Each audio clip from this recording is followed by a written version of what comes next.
Welcome back. We had the aurora visible in Kentucky once again, maybe not to the naked eye as much, but to your camera on your phone.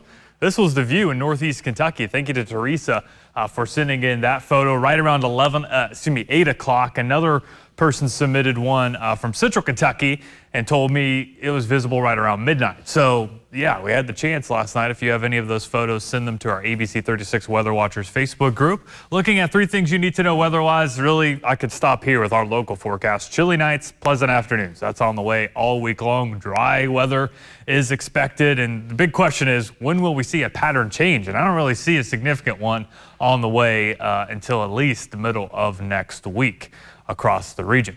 Temperatures this morning, we did fall all the way to 46 in Williamstown. Here in Lexington, 53 was where we bottomed out. And southern Kentucky did not get quite as cold this morning because that cooler air was catching up to the cold front. Right now, those areas into southern Kentucky, I think we do make a run to the low 70s. Here in Lexington, though, I think upper 60s where we will see our maximum temperature for the day today, likely our coolest day, at least for the afternoon temperatures all week long. Viper radar right now still dry across the region, high pressure building to our north and our west. So that's giving us that northerly breeze that is a little gusty at times here in Lexington, but it's also drawing in all that cooler air.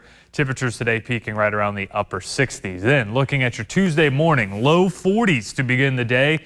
I don't think we see too many upper 30s, though it could be possible into some of those sheltered valleys. By the afternoon hours on Tuesday, a degree or two warmer than today. Basically the same exact forecast, just a little colder in the morning, a little warmer in the afternoon. Wednesday morning, a couple degrees warmer, potentially during the morning hours. And then the afternoon, likely our warmest day of the week. The wind shifts to more of a westerly wind, and we could hit the low to mid 70s here across the Bluegrass region before we drop once again. Our coldest morning of the entire week could be Friday, particularly in those sheltered valleys. Not be surprised to see even some patchy frost potentially with those lows falling into the 30s in spots. Here in Lexington, I don't think we get quite that cold, but I mentioned the dry conditions. This is a rainfall forecast for the next 5 days.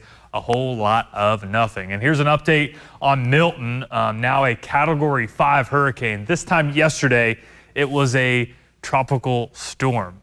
Just within the last 13 hours, the winds have jumped up 70 miles per hour. And notice the pinwheel eye, as we call it there, that small, strong center of circulation to this system. Now, this has still a long way to go before it makes landfall, but it is expected to maintain Category 5 strength, potentially even getting a little stronger as well over the next few hours. And then it will be weakened in terms of its wind strength, its maximum wind speed, but don't let your guard down, especially if you know anyone in these areas. Make sure they're adhering to their local forecast and guidance from local officials, but it's still going to be packing a punch in terms of its storm surge because all the momentum from this strong storm is still all going to be pushing ashore, and especially if it makes landfall just to the north of Tampa down to St. Pete, Naples area, down to Fort Myers. That's where we're really going to be dealing with some significant impacts with that storm surge, and it is expected to quickly move on out. That could be one beneficial thing, but because it might be moving a little quickly when it crosses over the peninsula of Florida,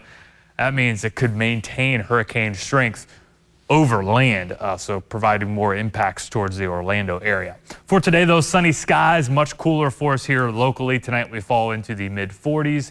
Chilly temperatures, chilly mornings, pleasant afternoons all week long. There's the full 7-day forecast. Should be a beautiful day Saturday as Kentucky hosts Vanderbilt Saturday evening.